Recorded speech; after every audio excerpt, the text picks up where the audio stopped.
जय शिवराय.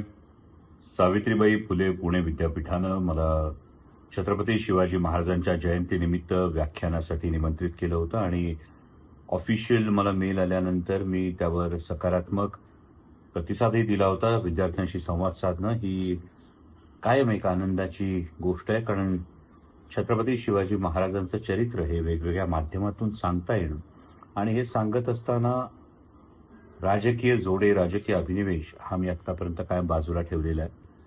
परंतु माध्यमांकडून एक गोष्ट माझ्या निदर्शनास आणून देण्यात आली की विद्यार्थ्यांच्या एका छोट्याशा गटानं राजकीय पार्श्वभूमी असलेला वक्ता विद्यापीठात नको अशी काहीतरी भूमिका घेतली. अजून मला विद्यापीठाकडून याविषयी कोणतंही स्पष्टीकरण आलेलं नाही आणि त्याचवेळी असंही मला समजलेलं आहे की विद्यार्थ्यांच्या एका मोठ्या गटानं हे व्याख्यान व्हावं अशी भूमिका ही घेतलेली आहे. अजून विद्यापीठाची अधिकृत भूमिका याविषयी माझ्यापर्यंत पोहोचलेली नाही. त्यामुळे माझ्यासाठी तर आज दुपारी 4 वाजता सावित्रीबाई फुले पुणे विद्यापीठात व्याख्यान आहे. छत्रपती शिवाजी महाराज सांगणं मला वाटतं